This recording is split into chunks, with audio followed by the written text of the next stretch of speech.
Bonjour et bienvenue sur Pas de mythos entre nous, l'émission qui casse tous les mythos sur la mythologie au pays des ch'tis.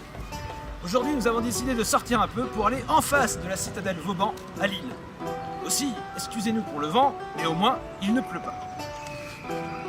Et si je vous disais que nous, les Français, mais aussi les Belges, descendions en fait de la mythologie grecque? En effet, oubliez que les murs derrière moi ont été faits au XVIIe siècle sous Louis XIV et essayez de voir à la place des murailles antiques, les murailles de la ville de Troie. Troie, c'est aujourd'hui en Turquie, mec.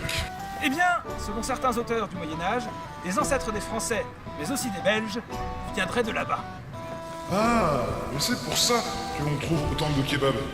Lors de la création des royaumes au Moyen-Âge, les rois ont cherché à asseoir leur légitimité en se trouvant de glorieux ancêtres qui feraient bien sur leur CV.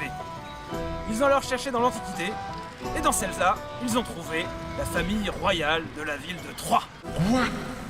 Mais ce sont de gros losers. C'est eux qui ont perdu la guerre contre les Grecs, non? Tout à fait. Mais si les Troyens ont perdu, pour rappel, c'est à cause du fameux cheval de bois. Aussi, qu'est-ce que c'est que ce cheval de bois? C'est un coup par derrière, une ruse, une vilainie.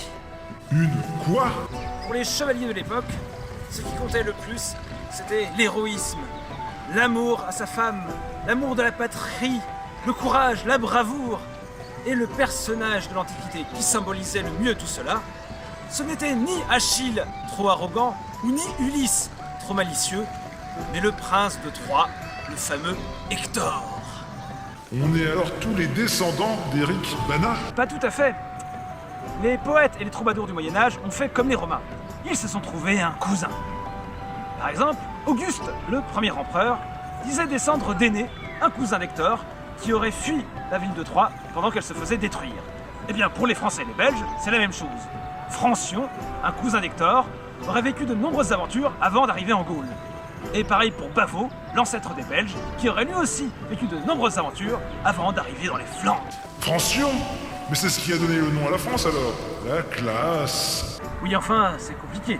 Le mot peut aussi venir du peuple des Francs, avec leur célèbre roi Clovis. Mais j'aime bien cette légende. D'ailleurs, Bavo a sans doute laissé son nom à Bavay, un site antique du Nord avec un très beau forum et un très beau musée que je ne peux que vous conseiller. Voilà, cette vidéo est finie, donc n'hésitez pas à laisser vos commentaires et n'oubliez pas, on est tous des dieux!